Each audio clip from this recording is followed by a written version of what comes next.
ఈరోజు మనతో వల్లభరెడ్డి రవీందర్ రెడ్డి గారు, ఈబీసీ చైర్మన్, జాతీయ అధ్యక్షులు. కొన్ని దశాబ్దాల పాటు అంటే కొన్ని సంవత్సరాల పాటు భారతదేశంలో ఉన్నత వర్గాల్లో వెనకబడిన పేదలు ఉన్నారు, వారికి న్యాయం జరగాలి, ఆర్థికంగా పూర్తి స్థాయిలో వెనకబడి ఉన్నారు. భారతదేశంలో 25% ఉన్న ఉన్నత వర్గాల్లో ఆర్థికంగా వెనకబడిన పేదలకు న్యాయం చేయాలని చెప్పి కొన్ని సంవత్సరాల నుంచి హైదరాబాద్ కేంద్రంగా ఉమ్మడి రాష్ట్రంలో ఉద్యమాలు చేసి దాన్ని భారతదేశ స్థాయిలో వినిపించి తద్వారా చట్టసభలో ఆమోదింపజేసుకుని సుప్రీంకోర్టులో దానికి న్యాయం జరిగి ఈబీసీ ఈడబ్ల్యూఎస్గా మార్చి 10% రిజర్వేషన్ తెచ్చిన ఘనత అగ్రవర్ణ పేదలకు ఈబీసీ చైర్మన్ వల్లభరెడ్డి రవీందర్ రెడ్డి గారిది. వారు మన స్టూడియోలో ఉన్నారు, వారితో మాట్లాడదాం. అగ్రకులాలలో కూడా కులం అనేది పేదరికి తెలుసు. ఎందుకంటే నేపథ్యం ప్రతి కులాలలో కూడా ధనవంతులు ఉంటారు, పేదవారు ఉంటారు. ఈ సృష్టిలో ఎవరు ఏ కులంలో జన్మిస్తారనేది ఎవరికి తెలియని విషయం. కానీ పలాని వాళ్ళు పలాని కులంలో జన్మిస్తే విధంగా ఉంటున్నాయి. అగ్రకులాలకు ఎందుకు హక్కులు ఉండవు? ప్రతి వాళ్ళు ఈ దేశాలకు పన్నులు చెల్లిస్తున్నారు. మనం వీళ్ళ గురించి ఎందుకు కొట్లాడకూడదని నేను ముందుకు రావడం జరిగింది. అంటే నేను కొన్ని కుటుంబాలను చూసిన, ఒక మేస్త్రిగా పనిచేసినటువంటి ఒక చెన్నారెడ్డి. అంటే ఒక్క నిమిషం, అంటే మీరు ఇంతకుముందు మీరు మాట్లాడుతూ జీవన శైలి ఇబ్బందులు, ఆహారకు సంబంధించిన సమస్యలు, లోతైన సమస్యల్ని మీరు స్పృశించారు. అంటే ఉన్నత వర్గాలు అంటే స్వాతంత్రం రాకముందు పరిపాలన చేసిన వర్గ కుటుంబాలు ఉన్న నేపథ్యం ఉన్న కుటుంబాలు కూడా తన వర్గాలని కాపాడుకోలేకపోయాయి, విస్మరించాయి. పరిపాలనతో కంటిన్యూగా ఉన్న వర్గాలు కూడా తన సామాజిక వర్గాలను విస్మరించాయనే దాంట్లో మీరు ఒప్పుకుంటారా? 100% వాస్తవం మీరు చెప్పింది. ఎందుకంటే ఆనాడు మీరు అన్నది పాలకులు వాళ్ళే ఉన్నారు. ఎంతసేపు ఉన్నా కానీ పాలకులకు ఉన్న వాళ్ళు ఆధిపత్యం కొరకే ఆలోచించారు. ఆధిపత్యం కొరకు ఆలోచించి ఏం చేశారంటే మిగిలిన వర్గాలకు కొంగ జపం చేశారు. నిజమైన ప్రేమతో నేను చెప్పను వాళ్ళకు. అది కూడా వాళ్ళలో కూడా ఈరోజు చూస్తే మిగిలిన కులాలలో కూడా ఇప్పటికి కూడా పురోగతి అభివృద్ధి ఆశించిన స్థాయిలో చేరిందంటే చేరలేదనే చెప్పాలి. అంటే ఆధిపత్య కులాలు ఏవైతున్నాయో, రెడ్లు అనొచ్చు, బ్రాహ్మణులు అనొచ్చు, ఇంకేమన్నా సిక్కులు అనొచ్చు, ఏ కులాలను ఉండొచ్చు, ఈ ఆధిపత్యం కొరకే ఆలోచించారు. కానీ ఈ ప్రజల్లో సుభిక్షం, అందరిలో సౌభాగ్యం కావాలనేటువంటి ఆలోచన ఎప్పుడు వాళ్ళ రాజకీయ నేపథ్యం. భారతదేశ వ్యాప్తంగా రాజ్యాధికారం అనుభవించిన ఉన్నత వర్గాలు అది అంటే రాజ్యాధికారం కావాలని ఇప్పుడు మీరే చెప్పారు. అవును, ఏని మేము ఓసీలుగా ఒక 25% ఉన్నా అంటే మిగతా 75% వర్గాలు రాజ్యాధికారం కోసం పరితపిస్తున్నాయి, పోరాడుతూ ఉన్నాయి, ఉద్యమాలు చేస్తూ ఉన్నాయి. అనేక ఉదయం నుంచి కంటిన్యూగా కూడా అదే పని మీద ఉద్యమాలు చేస్తున్న సామాజిక వర్గాలు, సామాజిక వర్గ ప్రాధాన్యత భారతదేశంలో పెరిగిపోయింది. అటువంటి పరిస్థితుల్లో రాజ్యాధికారం కోసం, అసలు రాజ్యాధికారం అంటే తెలవని వర్గాలు ఉన్న భారతదేశంలో మీరు చెప్పే మీ వర్గాలు రాజ్యాధికారాన్ని దశాబ్దాలుగా స్వాతంత్రం కంటే పూర్వం కూడా ఆయా యొక్క ప్రాంతాల యొక్క అధిపతులుగా అంతా కూడా రాజ్యాలను ఘనత మీది. అటువంటి పరిస్థితుల్లో కూడా మీ కుటుంబాలని విస్మరించారంటే ఇంకా అది ఒప్పుకుంటుందా సమాజం? విస్మరించడమే కాదు, నిరాదరణ, నిర్లక్ష్యానికి కూడా గురి చేశారు. సరే, ఏదో మోడీ గారు వచ్చిన తర్వాత అది ముందుకు పోదాం. మీ ప్రయాణం మన యొక్క దాంట్లో ముందుకు పోదాం. ఇప్పుడు ఉదాహరణకు భారతదేశం ఒకటైతే మన ఉమ్మడి ఆంధ్రప్రదేశ్ తీసుకుందాం. ఉమ్మడి ఆంధ్రప్రదేశ్లో మీరు అన్నట్టు అనాది నుంచి మెజార్టీగా పాలించింది ఇటు రెడ్లు కానీ, కమ్మలు కానీ, తర్వాత సరే మన పివి నరసింహ, అంత మెజార్టీ అగ్రగామిగా ఉన్న వాళ్ళు అగ్రకులాలకు చెందినటువంటి ముఖ్యమంత్రులు పాలించారు.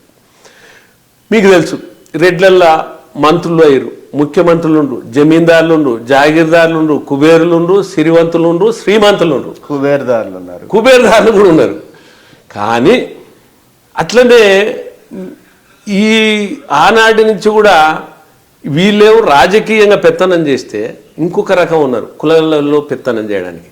రెడ్డి నాడనుకో, కమ్మ నాడనుకో, కాపు నాడనుకో, బ్రాహ్మణ సమరవేరి అనుకో, వైశ్య శంకరాభరణం అనుకో, ఆంధ్రప్రదేశ్ రెడ్డి సంక్షేమ సంఘం అనుకో, అఖిల భారత రెడ్డి సంక్షేమ సంఘం అనుకో, రెడ్డి ఇట్లా అనేక కుల సంఘాలు కూడా ఉన్నాయి. అయితే రాజకీయంగానేమో ఆధిపత్యం వాళ్ళు ప్రయాణం చేస్తే కులాలలో ఉన్న వాళ్ళు వీళ్ళు కూడా కులంలో పెద్దరికం కొరకు ప్రాకులాడారు. కానీ ఎవరు కూడా ఈ కులాల్లో ఉన్నటువంటి పేదలు ఎట్లున్నారు, పేదల కొరకు పోట్లాడిన వాళ్ళు లేరు. వీళ్ళలో ఉన్న అసౌకర్యాలు ఏంది, వీళ్ళకి జరుగుతున్న అన్యాయాలు ఏంది, వీళ్ళ స్థితిగతులు ఏంది అనే దాని మీద ఎవరు లేరు.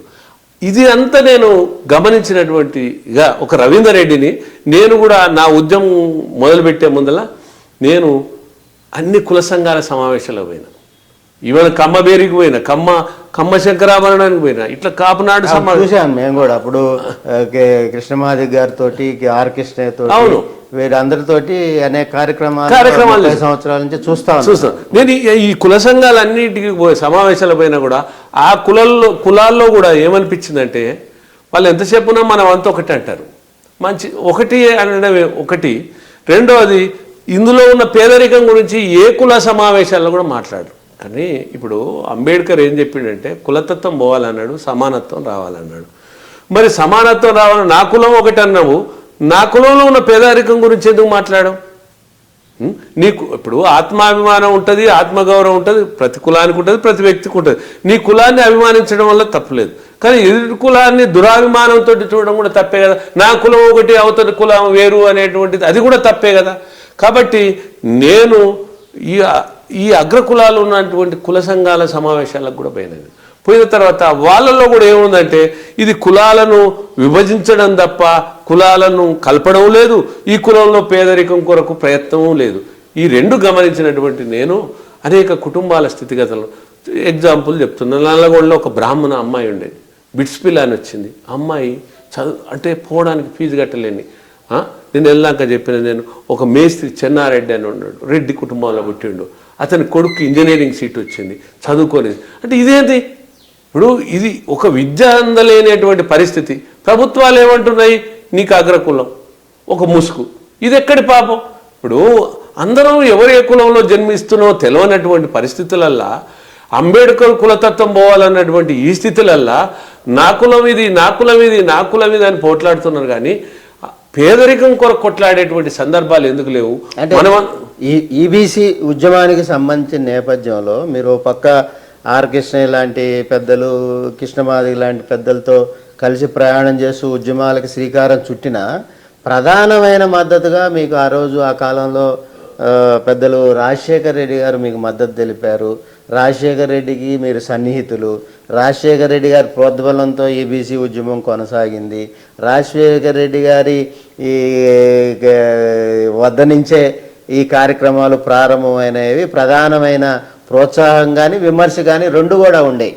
అంటే ఇది ఏ మేర కరెక్ట్ అంటారు? అయితే మీరు అన్నట్టు విమర్శ కంటే ఎక్కువ ప్రోత్సాహం ఉందనేది కూడా వచ్చింది. సరే, ఆ రోజు పరిస్థితులలో రాజశేఖర రెడ్డి గారి కంటే ముఖ్యంగా నేను ఉమ్మడి రాష్ట్రంలో 623 మీటింగ్లు పెట్టా. సభలు అనుకోండి, సమావేశాలు అనుకోండి, ధర్నాలు అనుకోండి, నిరసనలు అనుకోండి, అనేక కార్యక్రమాలు చెప్పాను.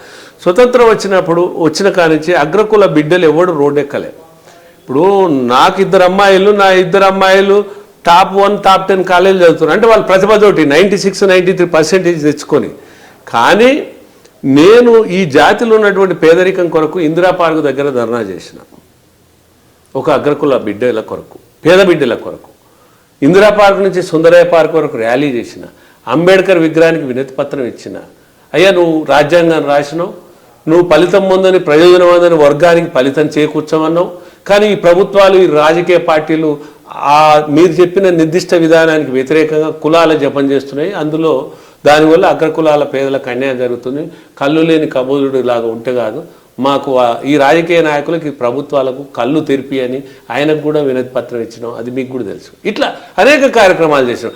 అట్లనే మీకు తెలుసు 2008లో కూడా అప్పుడు యజ్ఞాల సీజన్ ఉండే. ఇప్పుడు కేసీఆర్ ఒక యజ్ఞం చేసిండు, చిరంజీవి ఒక యజ్ఞం చేసిండు, భూమన కరుణాకర్ రెడ్డి ఒక యజ్ఞం. అట్లనే మంత్రాలకు చింతకాయలు రాలేవు, కానీ నేను కూడా ఒక యజ్ఞం చేసిన. ఏం చేసినా ప్రభుత్వాలు, రాజకీయ పార్టీలు అగ్రకులాల పట్ల వివక్షత విడనాడి వారికి సద్బుద్ధి ప్రసాదించి వీరిని అన్ని విధాలు ఆదుకొని సమస్త ప్రజలకు సమన్యాయం జరిగేలా కరుణా కటాక్షించే గుణం ఇవ్వాలని శ్రీ శ్రీ శ్రీ శ్రీ లక్ష్మీ గణపతి మహాయజ్ఞం చేసిన. అయితే ఈ యజ్ఞానికి కూడా కమ్యూనిస్టులు యజ్ఞాలకు వీటన్నిటికి దూరం ఉంటారు. అటువంటి కమ్యూనిస్టులను సైతం పిలిచిన, నేను అన్ని పార్టీలను పిలిచిన, అన్ని ప్రజా సంఘాలను పిలిచిన. సరే, ఈ క్రమంలో ఇంత పెద్ద ఉద్యమ నేపథ్యం చేసినప్పటికి కూడా మీరు అంటారు కదా, రాజశేఖర రెడ్డి దగ్గరుండి నడిపించిండో, రాజశేఖర రెడ్డి వెనకుండి నడిపించిండో, రాజశేఖర రెడ్డి వల్లనే ఇది వచ్చిందని అంటారు కదా. కాదు, నేను అనట్లేదు, అంటే అయితే నేను రవీందర్ రెడ్డి నా స్నేహితుడు కదా, నేను కాదు. కానీ ఈ పోరాటం ఎట్లా, ఈ పోరాట క్రమంలో నేను రాజశేఖర రెడ్డికి వారానికి 2 సార్లు నా యొక్క ప్రజల అంటే మా యొక్క సంఘ సభ్యులను కానీ అందరిని తీసుకొని వారానికి 2 సార్లు కలిసేవాళ్ళం. ఇప్పుడు ఈనాడు ముఖ్యమంత్రిని కలవాలంటే చాలా కష్టం. వాడికి అసలు ముఖ్యమంత్రి దినచర్య తెలియదు. అంటే 28 సంఘాలతో ఆయన గెలిపించడానికి కృషి చేసిన మీకే కష్టంగా ఉందంటారా? అంటే ఇక అది మన టాపిక్ వేరే విధంగా పోతుంది. చెప్తున్నా, ఆనాడు రాజశేఖర రెడ్డి సుబ్రహ్మణ్యం ఉండేది ఓఎస్డి, ఏం లేదు, ఆయన మేము ఫోన్ చేస్తే మేము ముఖ్యమంత్రి కలవాలనుకుంటున్నామంటే మాది దినచర్యలో మా ప్రోగ్రాం వచ్చేది. వల్లభరెడ్డి రవీంద్ర రెడ్డి ప్లస్ 100 మంది, 200 మంది, 50 మంది ఇట్లా ఉండేది మాకు. అయితే మేము వారానికి 2 సార్లు కలవాలన్నా 2 సార్లు కలిసేది. నేను అట్లా కనీసం ఒక 125 సార్లు ముఖ్యమంత్రిని కలవచ్చు. కలిసినప్పటికి కూడా ముఖ్యమంత్రి ఎంతసేపు ఉన్నా కూడా నా వాదం సరైంది అని భావించినా కూడా దీని మీద చర్యలకు ఉపకరిస్తలేడు.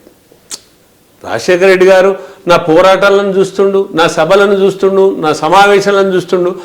తనలో కూడా ఒక రకమైనటువంటి ఫీలింగ్ ఎందుకుందో నాకు అర్థం కాలేదు. కానీ ఆయన అంటే ఈబీసీ ఉద్యమం పట్ల ఏదైతే రాజ్యాధికారంలో ఉన్న ఉన్నత వర్గాలకు సంబంధించిన ముఖ్యులు ఉన్నారో, రాజశేఖర రెడ్డి గారు కానీ ఇతర అనేక మంది ముఖ్యులు ఏదైతే ప్రభుత్వ పాలనలో ముఖ్యమంత్రులుగా, మంత్రులుగా, ఐఏఎస్లుగా ఉన్న వాళ్ళ భావన, ఆలోచన ఏ విధంగా ఉండేది? అయితే అప్పుడు రాజశేఖర రెడ్డి గారు కూడా ఏంటంటే, నేను ఈ అగ్రవర్ణాలలో పేదలు ఉన్నమాట వాస్తవమే, తర్వాత అన్యాయం కూడా జరుగుతుందన్న మాట వాస్తవం. అంటే అంతకుముందు రాజశేఖర రెడ్డి గారు కూడా ఇంత తెలుసుకోలే.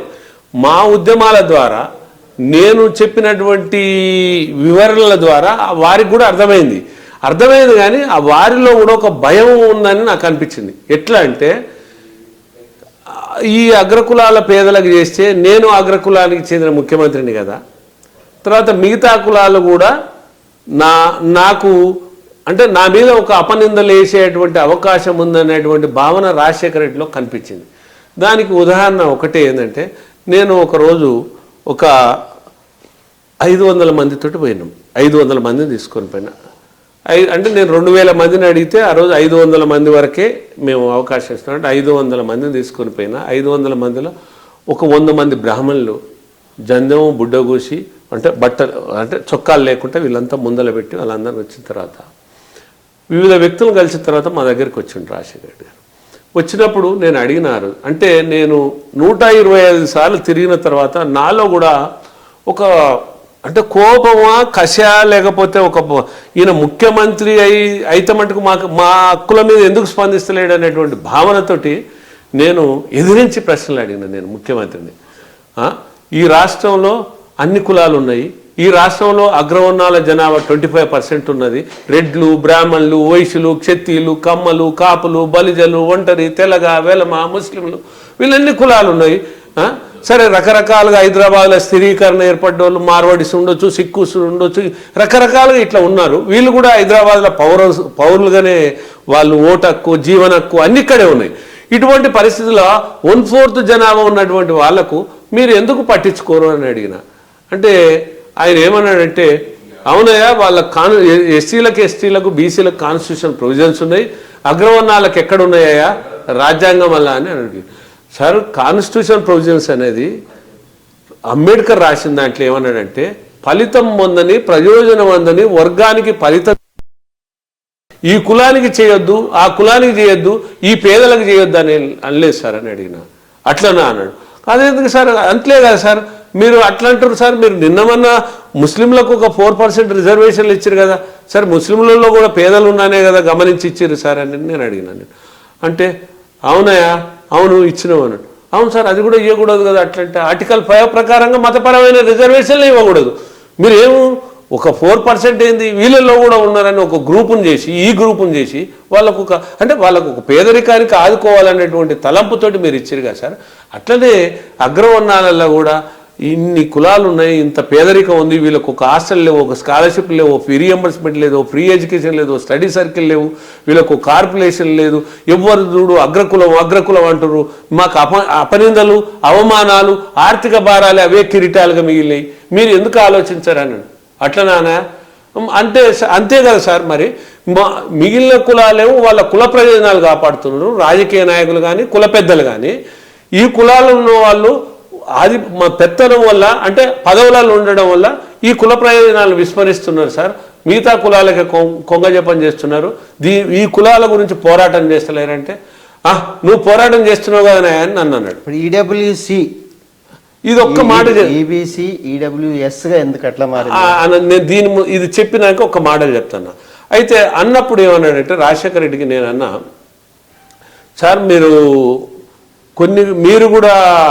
మీరు అంటే అందరినీ సమదృష్టితోటి చూస్తారనుకున్నాం, కానీ మీరు ఈ రకంగా మాట్లాడడం కరెక్ట్ కాదు సార్. కాబట్టి అని అనేసరికి పోవా ఇక నువ్వు అన్నానకున్న నేను రెడ్డినే, నేను ముఖ్యమంత్రినే, ఇక నన్ను మళ్ళీ వీళ్ళకే చేసుకున్నాను నన్ను అంటారు అని నెట్టేసింది నన్ను. అప్పుడు మేము డౌన్లని ప్రభుత్వం నశించాలని అనేక నిరసనలు చెప్పి మమ్మల్ని అందరినీ గెంటేసింది.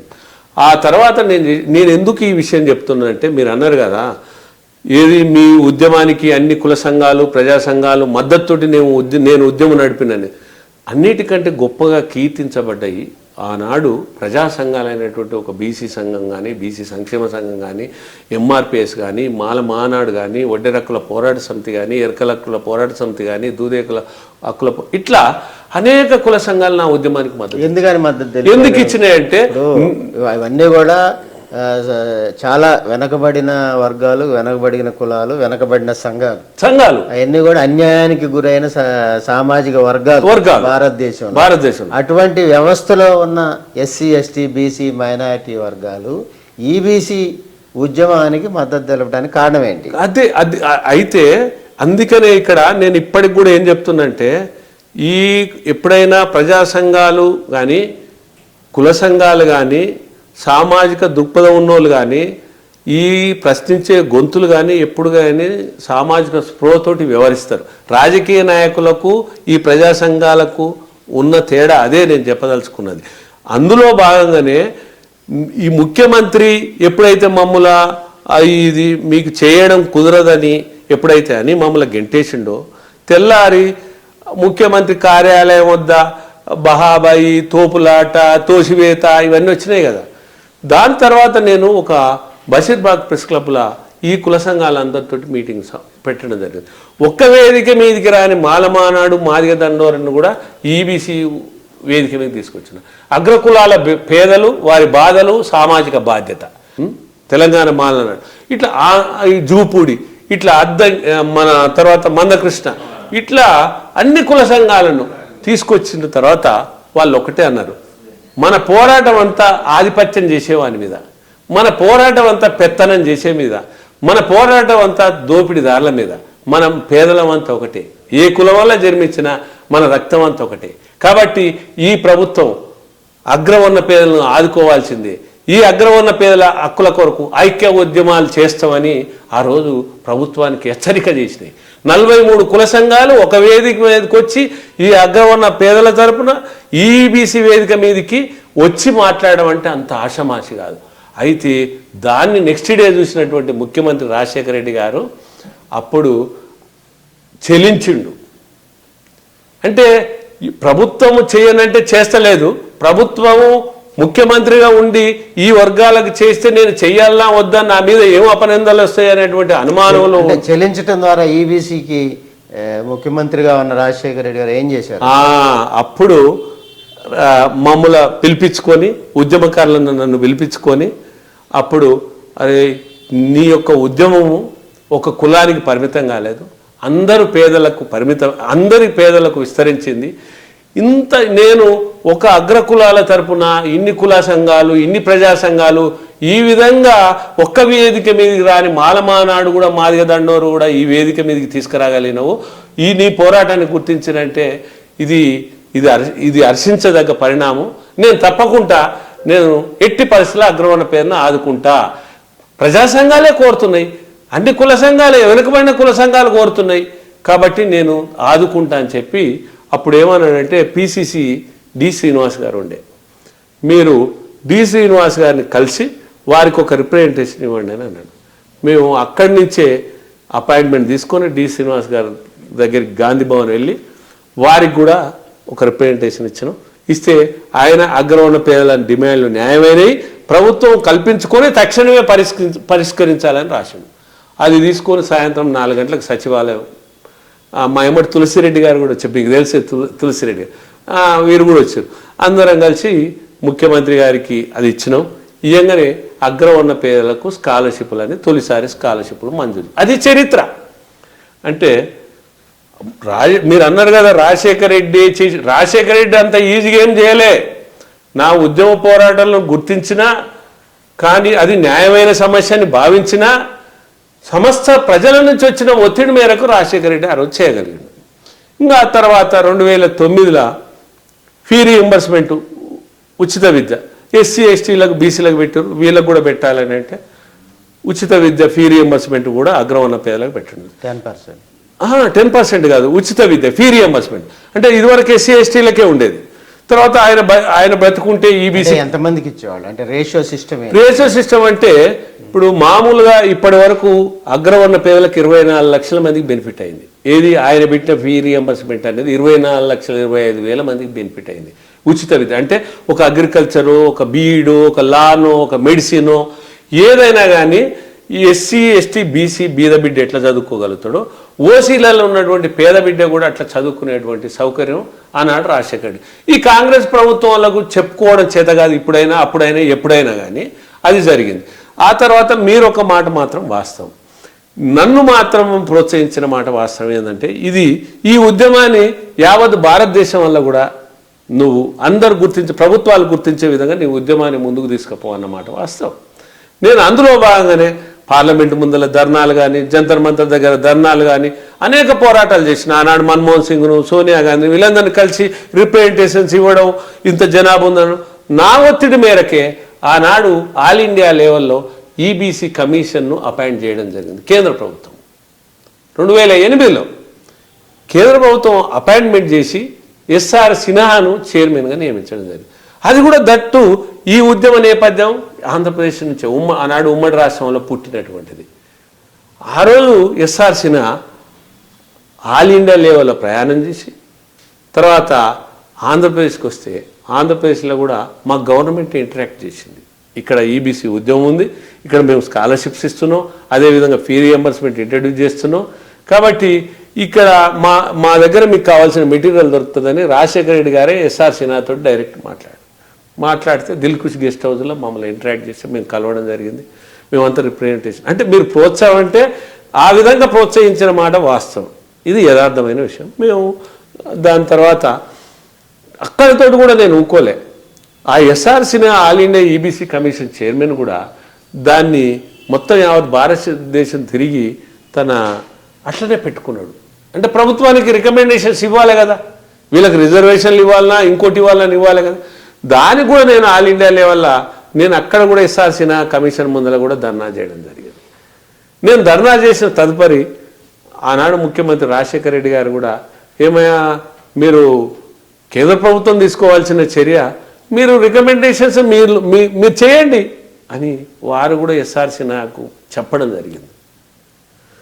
అయితే మా పోరాటం అనుకోండి, ఆ రోజు రాజశేఖర రెడ్డి చెప్పిన దాన్ని బట్టి ఎస్ఆర్ సిన్హా గారు కూడా నా చేతిలో ఏమున్నదా, మీ ముఖ్యమంత్రి కూడా ఫోన్ చేసిండు, నేను రికమెండేషన్ చేయగలుగుతా కానీ ఇది పార్లమెంట్లో బిల్లు పెట్టాలి, ఇది ఒక నివేదిక తయారు చేయాలి, దీనికి ఒక డ్రాఫ్ట్ కావాలి, ఈ డ్రాఫ్ట్ అయ్యి పార్లమెంట్లో బిల్లు పెడితే అది చట్టం అయితే రిజర్వేషన్లు ఇవ్వగలుగుతారు.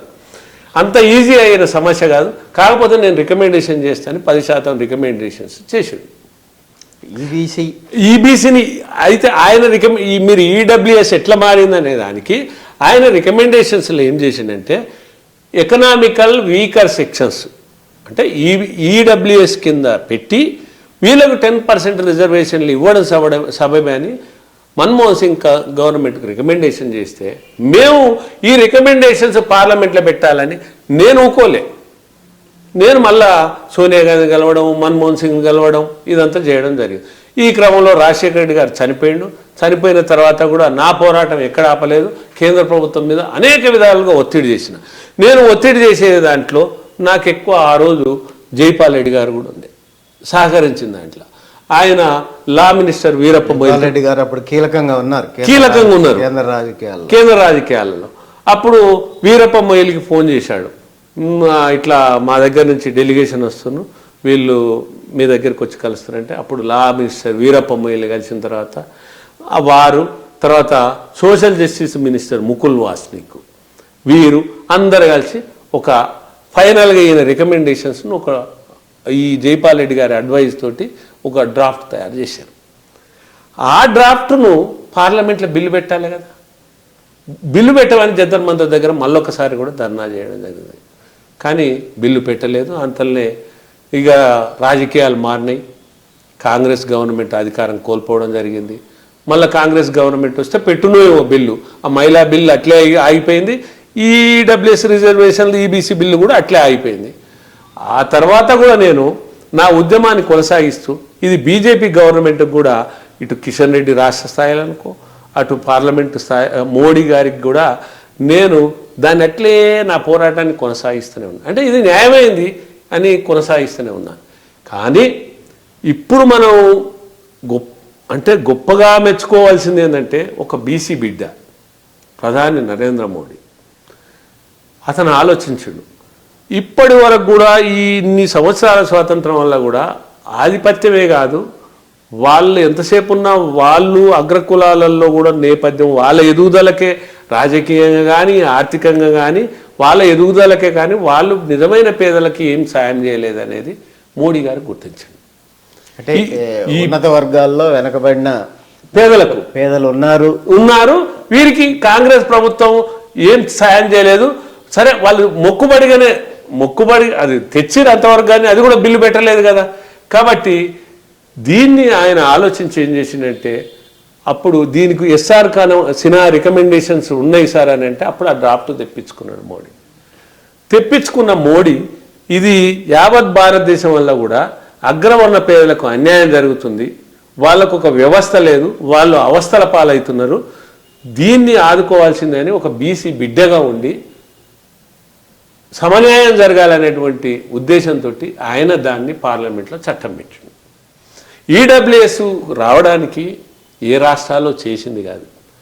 అది కాంగ్రెస్లోకేమో మేము చేసినాము, మేము పార్లమెంట్లో బిల్లు పెట్టుకోలేకపోయినాము, డ్రాఫ్ట్ మేమే తయారు చేసినాము, తర్వాత ఆల్ ఇండియా కమిటీని మేమే వేసినాము, రికమెండేషన్స్ మేమే ఇచ్చినాము, కానీ అది చెప్పుకోచేత కాలేదు. కానీ మోడీ ఏం చేసిండంటే దాని బిల్లు ఎస్ఆర్ సిన్హా రికమెండేషన్స్ ఏవైతున్నాయో ఒక్క వర్డ్ కూడా చేంజ్ చేయకుండా దాన్ని హ్యాజ్ ఇట్ ఈజ్ పార్లమెంట్లో బిల్లు పెట్టాడు. రికమెండేషన్స్లో కూడా సిన్హా దాంట్లో represented by Vallabhareddy Ravinder Reddy AP EBC welfare association అంటే మేము ఇచ్చినాం కదా అప్పుడు రిప్రజెంటేషన్, ఇవన్నీ ఉన్నాయి. అయితే మోడీ గారు పార్లమెంట్లో బిల్లు పెట్టాడు. అయితే ఇక్కడ తెలుసుకోవాల్సిన యావత్ భారతదేశం వల్ల ప్రజలు తెలుసుకోవాల్సిందంటే ఎస్సీలైనా ఎస్టీలైనా బీసీలైనా అగ్రకులాలైనా ఇది మోడీ చేసిన విలక్షణమైనటువంటి విశిష్టమైనటువంటి ఇది ఒక గొప్ప కార్యం, ఒక గొప్ప వ్రతం. ఈ గొప్ప వ్రతంతో ఏమైందంటే యావత్ భారతదేశంలో ఉన్నటువంటి 1/4 జనాభాలో నిజమైనటువంటి పేదలకు న్యాయం జరుగుతుంది. అంటే ఉద్యోగపరంగా కానీ విద్యాపరంగా కానీ న్యాయం జరుగుతుంది. అయితే ఇది పార్లమెంట్లో బిల్లు పెట్టిన తర్వాత ఉభయ సభలు పాస్ అయిన తర్వాత అనేక మంది మేధావులు, అనేక మంది కుల సంఘాలు కానీ అనేక మంది దీనికి వ్యతిరేకంగా కూడా వాద్యాలు వేయడం జరిగింది సుప్రీంకోర్టులో. కానీ bench, division bench, supreme court bench, ఈ బెంచీలలో కూడా మొత్తం మెజార్టీ. మీరు ఇంప్లీడ్ అయ్యారా కోర్టులో? నా కేసులో మేము ఇంప్లీడ్ కాలేదు, మా తరపున గవర్నమెంట్ ఇంప్లీడ్ అయింది. అయితే మెజార్టీ బెంచ్ సుప్రీంకోర్టు అత్యున్నత న్యాయస్థానమైనటువంటి మెజార్టీ బెంచ్ ఏమన్నదంటే ఇది న్యాయసమ్మతమైంది, ఇదేమైనా ఈ పేదరికం అనేది అన్ని కులాలలో ఉన్నది. కాబట్టి ఈ ఈ మౌలిక సదుపాయాలు కానీ ఇవి అందరికీ అందాల్సిన అవసరం ఉంది. ఒక కులం పేరు మీద వేరు చేయడం కరెక్ట్ కాదని సమర్థించింది. అయితే ఇది రాజ్యాంగపరంగా సంక్రమించిన రిజర్వేషన్లు, న్యాయపరంగా అందినటువంటి రిజర్వేషన్ ఫలాలు, ఇది మోడీ ఇచ్చిన ఫలాలు. దీనిని ఈరోజు దురదృష్టకరం ఏంటంటే రాష్ట్రంలో ఇది ఒక విస్తృతమైనటువంటి విపరీతమైనటువంటి ప్రచారం జరుగుతుంది. ఏమని జరుగుతుందంటే ఇది ఈ అగ్రవర్ణాలు జనాభా 6.89% మాత్రమే ఉన్నారు, కానీ వారికి 10% రిజర్వేషన్లు ఇస్తున్నారు. అయితే 6.89% ఉన్నటువంటి రిజర్వేషన్ జనాభాకు 10% రిజర్వేషన్లు ఇవ్వడం అంటే మీ లెక్క ప్రకారం ఎంత పర్సెంటేజ్ ఉంది? మీరు చూడండి, మీకు తెలియదు కాదు. ఇప్పుడు రెడ్లు మన అంటే ఉమ్మడి రాష్ట్రమే తీసుకున్నాం. రెడ్లు, బ్రాహ్మణులు, వైశ్యులు, క్షత్రియులు, కమ్మలు, కాపులు, బలిజలు, ఒంటరిలు, తెలగలు, వెలమలు, ముస్లింలు, దూదేకుల, నూరు భాష, లడ్డా కొన్ని తరగతులు విభజిస్తే వాళ్ళు కూడా వీళ్ళకే వస్తారు. తర్వాత హైదరాబాద్లో మీకు తెలుసు మరి 1 కోటి ఉంటుందా, 1.5 కోటి జనాభా ఉంటుంది. మెజార్టీ మార్వాడీస్, వివిధ రాష్ట్రాల నుంచి సిక్కులు అనుకో, రకరకాలుగా మార్వాడీస్ అనుకో, అనేక వాళ్ళు హైదరాబాద్లో నివసించారు. నాకు తెలిసి ఏంటంటే 30 లక్షల మంది హైదరాబాద్లో ఈ బయట నుంచి వచ్చి ఇట్లా సెటిల్ అయిన వాళ్ళు ఓసీలల్లా.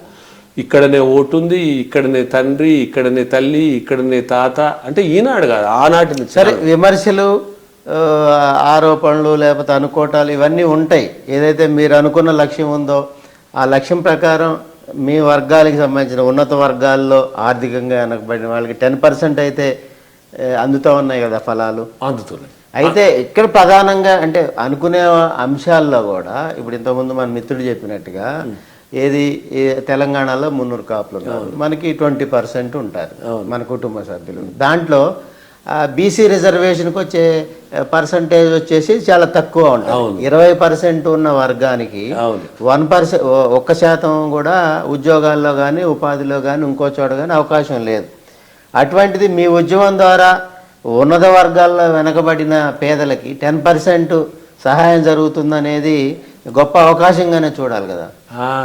మీరు అన్నట్టు అయితే ఇక్కడ చాలా దురదృష్టం ఏం నడుస్తుందంటే ప్రభుత్వం కూడా జనరల్గా ఫస్ట్ మీకు ఇది ఇచ్చిన తర్వాత ప్రభుత్వం ఏం చేస్తుందనే నేను చెప్తా. ఇప్పుడు ఈ రిజర్వేషన్లు అనేది ఫస్ట్ గమనించాల్సింది ఏంటంటే ఆనాడు ఈ చర్చ వచ్చింది. ఒక ఎస్సీలో కానీ, ఒక ఎస్టీలో కానీ, ఒక బీసీలో కానీ, అంటే బీసీలకు మండల్ కమిషన్ తదనంతరం ఉద్భవించిన ఉద్యమం తర్వాత 27% నిర్దిష్టమైనటువంటి విధానంతో చేశారు. అట్లే ఎస్సీలకు, అట్లే ఎస్టీలకు చేశారు. ఈ చర్చ పార్లమెంట్లో బిల్లు పెట్టకముందే వచ్చింది. మనం 10% ఈడబ్ల్యూఎస్ రిజర్వేషన్లు ఇస్తే మరి ఎస్సీలకు, ఎస్టీలకు, బీసీలకు అన్యాయం జరిగితే ఎట్లా అని ఏం చేశారంటే ఎవరి రిజర్వేషన్లను కూడా వేలు పెట్టొద్దు, ఎవరి రిజర్వేషన్ల జోలికి కూడా పోవద్దు, ఎవరి రిజర్వేషన్లను కూడా తగ్గించొద్దు అని ప్రత్యేకంగా 10% రిజర్వేషన్లని ఆర్టికల్ 15 క్లాజ్ 5 ప్రకారంగా 103 రాజ్యాంగ సవరణ ద్వారా రిజర్వేషన్లు ప్రత్యేకంగా 10% వరకు వీళ్ళకి ఇచ్చారు సపరేటు. అయితే రిజర్వేషన్లు కాకుండా పెంచారు. ఇక్కడ ప్రజల్లో తప్పుడు అభిప్రాయం, సమాజంలో విద్వేష కోణాలు, విస్పృహాలు సృష్టించేటువంటి వ్యక్తులకు నేను చెప్పదలుచుకున్నది ఏంటంటే నీ ఎస్టీలలో ఉన్న రిజర్వేషన్లు ఏమన్నా తగ్గించినప్పుడు, నీ ఎస్సీ సోదరులకు ఉన్న రిజర్వేషన్లు ఏమన్నా తగ్గించినప్పుడు, నీ బీసీలో ఉన్నటువంటి 27% రిజర్వేషన్లు 26, 25, 24 చేసినప్పుడు ఇది అన్యాయం, ఇది దుర్మార్గం. కానీ వాళ్ళ రిజర్వేషన్లకు ఈ రిజర్వేషన్లకు సంబంధం లేనిది అదే రాజ్యాంగం చేసింది. ఎందుకంటే ఈ వివాదాలు, ఈ సంఘర్షణ, ఈ సామరస్యం దెబ్బతినే వాతావరణం ఇది వస్తుందనే మోడీ సహేతుకమైనటువంటి ఆలోచన చేసిండు.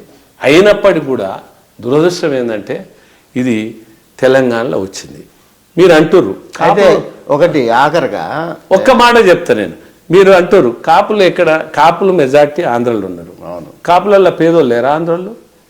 మీరు అంటున్నారు కర్ణాటకలో రెడ్లు, కర్ణాటకలో రెడ్లు బీసీలు. రవీంద్ర, ఆంధ్రాలో డిఫరెంట్ జరిగింది. ఏం జరిగిందంటే కాపు రిజర్వేషన్కి సంబంధించిన అంశంలో ఆంధ్ర రాష్ట్ర ప్రభుత్వం ఏం చేసింది, 5% రిజర్వేషన్ కల్పిస్తూ ఒక ప్రత్యేకమైన ఇది తీసుకొచ్చింది, స్పెషల్ చట్టం తెచ్చింది. అయితే అక్కడున్న కాపుల్లో మేధావి వర్గం ఆలోచన ఏంటంటే మనం 25% ఉన్నాం, అది ఓసీ డైరెక్ట్ రిజర్వేషన్ కేటగిరీలోకి వెళ్ళి ఉంటే మనం 10% అబోవ్ కూడా మనం ఎలిజిబిలిటీ ప్రకారం క్రైటీరియా ప్రకారం మనకి అవకాశాలు వస్తాయి. దీంట్లో 5% రిజర్వేషన్కి మనం కన్ఫైన్ అయితే తగ్గితే మనకు వచ్చే అవకాశాలు, విద్యార్థులకు ఉపయోగాలు, ఉద్యోగాల ఉపయోగాలు తగ్గుతున్నాయి అనేది ప్రధానంగా కొంతమంది ఉద్యోగస్తులు, మేధావులు చెప్తున్న ఆలోచన. అవును. అయితే మీరు అన్నది వాస్తవమే. అయితే అది రాష్ట్ర ప్రభుత్వాలకు ఆ రకమైన ప్రత్యేక జీవోలు తీయడానికి లేదు, చెల్లుబాటు కాదు. నేను ఈ ఆంధ్రలో 5% రిజర్వేషన్లు అప్పుడు కూడా నేను చెప్పడం జరిగింది ప్రభుత్వానికి కూడా, అప్పుడు నేను కూడా వివరించడం జరిగింది. మీరు ఇది మళ్ళీ ఇంకొక రకమైనటువంటి తప్పుడుది వెళ్ళిపోతుంది, ఇట్లా తీయడానికి వీల్లేదు. ఇది రాజ్యాంగం కల్పించిన దాన్ని, ఆ 10% వాళ్ళు ఉన్నదాన్ని బట్టి ఎంతమంది నిష్పత్తి న్యాయబద్ధంగా ఉంటే వాళ్ళందరూ అర్హులు అవుతారు. ఏ కులమని ఉందని ఒకటి రవీంద్ర గారు, ఇప్పుడు ఏదైతే మీకు రాజశేఖర రెడ్డి గారి సమయంలో ఉద్యమం పట్ల రాజశేఖర రెడ్డి గారు ప్రవర్తించిన అంశంలో మద్దతు తెలిపిన 40 వెనకబడిన కుల సంఘాల మద్దతు ఏదైతే ఉందో ఈబీసీ ఈడబ్ల్యూఎస్గా మారి 10% అమలయ్యే ప్రక్రియలో భాగంగా ఏదైతే పార్లమెంటుకు సంబంధించిన అంశం కానీ, సుప్రీంకోర్టుకు సంబంధించిన అంశం కానీ ఇవన్నీ విజయవంతం అయిన తర్వాత ఈ వర్గాల మద్దతు మీకు ఉందా? ఇప్పుడు ఈ వర్గాల మద్దతు ఉంది, ఈ ప్రజల మద్దతు ఉంది. కానీ ఈ వర్గాల మద్దతు సంపూర్ణంగా పరిపూర్ణంగా ఉంది.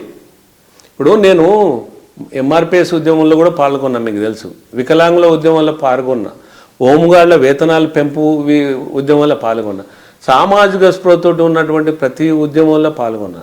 ఎప్పుడైనా ప్రశ్నించే గొంతులు, లౌకిక శక్తులు, సామాజిక శక్తులు ఏం ఆలోచిస్తారంటే సామాజిక నేపథ్యమే ఆలోచిస్తారు.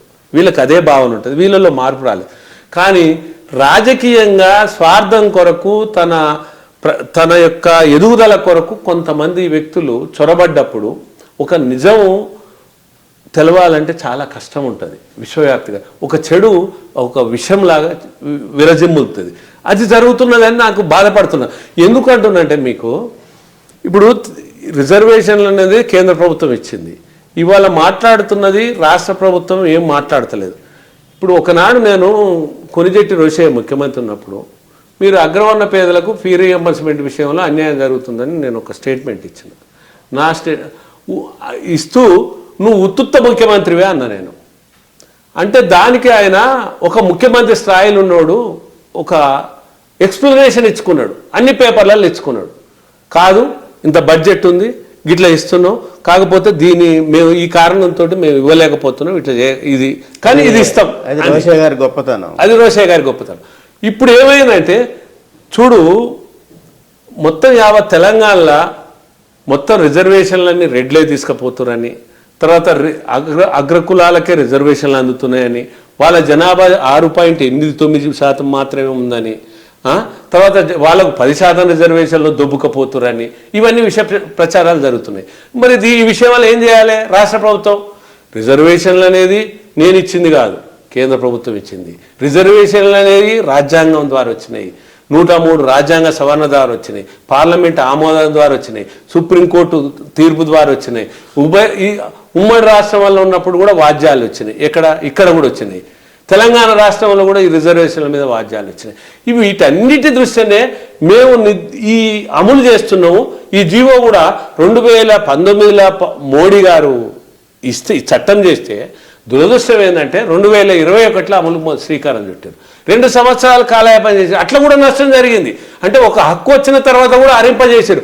అది కూడా నేను ఒత్తిడి చేస్తే, కేసీఆర్ దగ్గర ఒత్తిడి చేస్తే, నేను వెమ్మడి పడితే, మీరు పార్లమెంటును కూడా మీరు గౌరవించకపోతే ఇట్లా అన్యాయం జరుగుతుందని నేను వెంబడి పడితే 2021లో జీవో తీశాను. అట్లనే ఆంధ్రప్రదేశ్లో కూడా 2021లోనే జీవో తీశారు.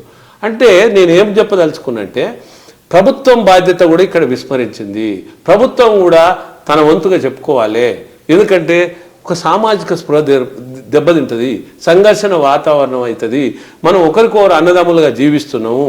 ఏ కులాలను ఉన్నని ఇవాళ నా కులం అంటే అరే నీ కులం అంటే నీకు తప్పులేదు. నువ్వు రేవంత్ రెడ్డి ముఖ్యమంత్రి సీటు తీసుకోవాలని కోరుకుంటున్నావు, ఒక బీసీ బిడ్డగా ఎవరైనా కోరుకోవచ్చు. లేదా ఇంకో ప్రధానమంత్రి సీటు కావాలనుకున్నావు కోరుకోవచ్చు, ఇంకో ఉప ముఖ్యమంత్రి కావాలనుకుంటున్నావు కోరుకోవచ్చు, ఒక హోంమంత్రి కావాలనుకున్నావు కోరుకోవచ్చు. కానీ కులాలను మొత్తం నిందించి కులాల మధ్య విద్వేషాలు రెచ్చగొట్టి ఈ విధంగా చేయడం వల్ల సమతుల్యం దెబ్బతింటుంది, సామాజిక స్పృహ కోల్పోతున్నాం. ఇది నేను బాధ వ్యక్తీకరణ. ఈ విషయం వల్ల ప్రభుత్వం కూడా బాధ్యత విస్మరించింది. ప్రభుత్వం చెప్పాలి కదా మేము ఇట్లా అమలు చేస్తున్నాం అనేది. అయితే ఇంకొకటి మీరు అన్నారు కదా, ఈ రిజర్వేషన్లు కూడా దీనివల్ల కొంతమందికి నష్టం జరుగుతలేదు. ఎందుకు జరుగుతలేదంటే అవునన్నా కాదన్నా బీసీ జనాభా 52% పై ఉంది, అది ఒప్పుకోవాల్సిందే కదా. కానీ 52% పై ఉన్నప్పుడు వాళ్ళకి ఇన్కమ్ సీలింగ్ లేవు మనం అనుకుందాం. తర్వాత అందరూ అనేక మంది జనాభా తగ్గట్టు అన్ని కులాలు 130 కులాలకు పైగా ఉన్నాయి. ఆ జనాభా తగ్గట్టు అప్లై చేసుకునే వాళ్ళు కూడా ఉంటారు కదా. కాబట్టి మా జనాభా ఎంత ఉంది, అప్లై చేసిన వాళ్ళందరికీ అందట్లేదు అనేది ఉండొచ్చు.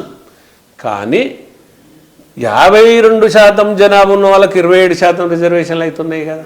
మరి 25% జనాభా ఉన్న వాళ్ళకు 10% రిజర్వేషన్లు ఉంటే ఎట్లా తప్పు?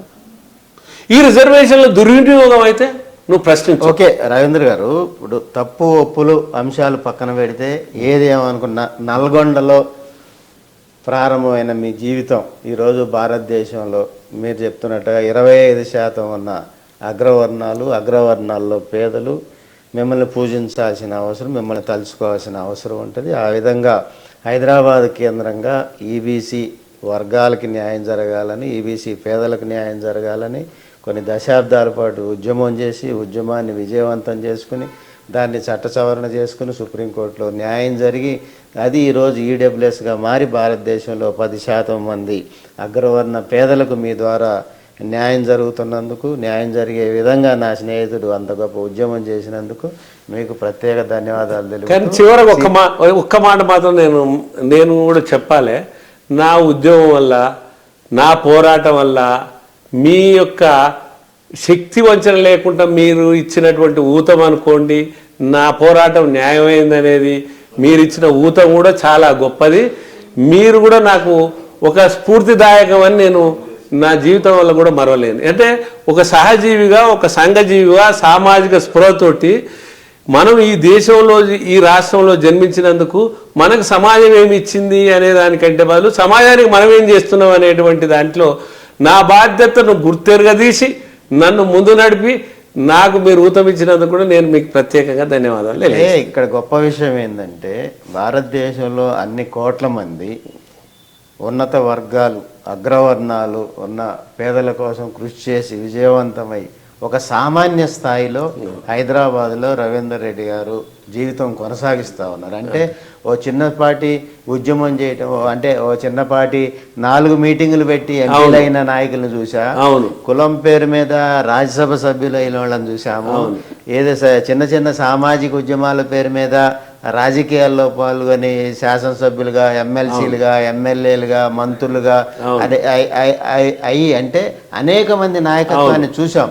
అటువంటి పరిస్థితుల్లో భారతదేశంలో ఉన్న 25% అగ్రవర్ణాలు దాంట్లో ఉన్న పేదల కోసం కొన్ని సంవత్సరాల పాటు ఉద్యమం చేసి అది విజయవంతమై ఈరోజు లక్షలాది మంది పేదలకు, లక్షలాది మంది విద్యార్థులకు, కోట్లాదిగా లబ్ధి పొందిన అగ్రవర్ణ పేదలకు విద్యా ఉపాధి న్యాయం చేసిన ఘనత మీది.